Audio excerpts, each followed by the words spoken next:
সেদিন আমি কাচ্চি বিরিয়ানি রান্না করেছিলাম, সেটাই শেয়ার করছি আপনাদের সাথে। নিজের একটু বাসায় খাবো বলে রান্না করেছিলাম। অনেক সময়ই তো আমরা দোকান থেকে কিনে খাই। হঠাৎ মনে হলো ভিডিও করে আপনাদের সাথে শেয়ার করি।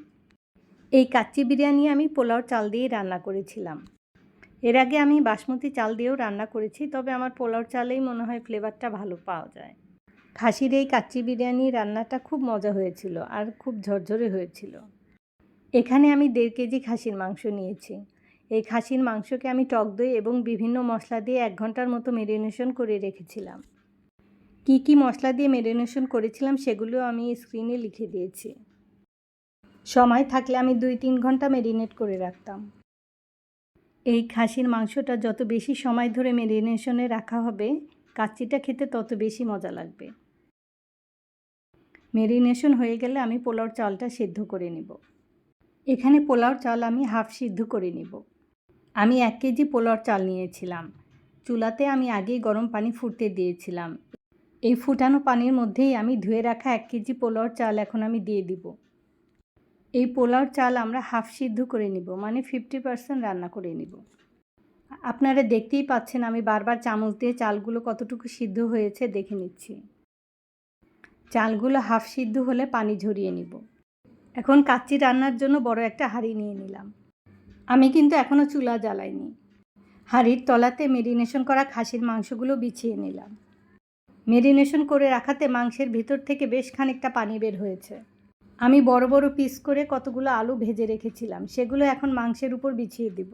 এই আলুর পিসগুলো আমি সামান্য হলুদ, লবণ আর মরিচের গুঁড়ো দিয়ে মাখিয়ে তেলে ভেজে নিয়েছিলাম। আলু ছাড়া কাচ্চি বিরিয়ানি কিন্তু অসম্পূর্ণ থেকে যায়। আর হাফ সিদ্ধ করে রাখা পোলাওর চালগুলো এখন এই আলুর উপর বিছিয়ে দিব। রান্না করা পোলাওগুলো আমি ছড়িয়ে ছড়িয়ে বিছিয়ে দিব। আর কাচ্চি রান্না কিন্তু খুব একটা ঝামেলা না, শুধু একটু প্রসেসিংয়ের ব্যাপার। পোলাওর চালগুলো বিছিয়ে দেওয়ার পরে আমি এর মধ্যে কিছুটা ফুড কালার দিয়ে দিব। আমি 1.5 কাপ দুধের মধ্যে জাফরান ভিজিয়ে রেখেছিলাম, সেই দুধটা এখন আমি এই পোলাওর মধ্যে দিয়ে দিব। দুধ ছাড়া কিন্তু আমি আর কোনো এক্সট্রা পানি এখানে দিচ্ছি না। তারপর কতগুলো কালো কিশমিশ এর মধ্যে ছড়িয়ে দিব। চাইলে বাদাম, আলু বোখারাও দেওয়া যাবে। এখন কতগুলো কাঁচামরিচ ছড়িয়ে দিব। আর এখন দিয়ে দিব 5-6 চামচ ঘি। ঘিটা দিলে সুন্দর একটা ফ্লেভার আসবে। আর ঘিটাও এক জায়গায় না দিয়ে ছড়িয়ে দিব। আগেই আমি পেঁয়াজের বেরেস্তা করে রেখেছিলাম, সেই বেরেস্তা এখন ছিটিয়ে দিব। আমি 1 কাপ বেরেস্তা এখানে দিয়েছি। তারপর দিয়ে দিব 2 টেবিল চামচ কেওড়ার জল। পোলাওর মধ্যে কিন্তু আমি আগে লবণ দিইনি, তাই পরিমাণ মতো লবণ দিয়ে দিলাম।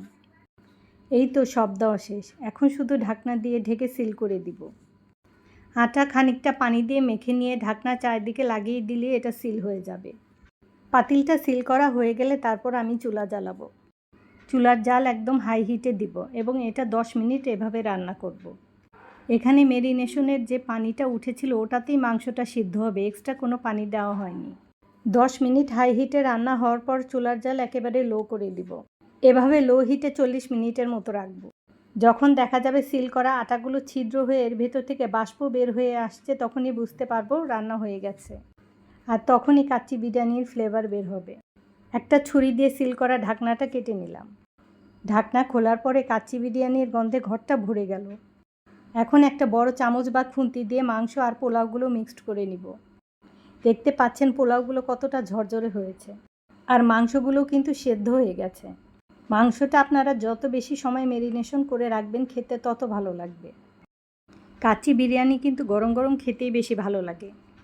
তাই আর দেরি না করে পরিবেশন করে ফেলব। রান্নাটা কেমন হয়েছে কমেন্ট করে জানাবেন। আশা করছি সবাই ভালো থাকবেন। আল্লাহ হাফেজ।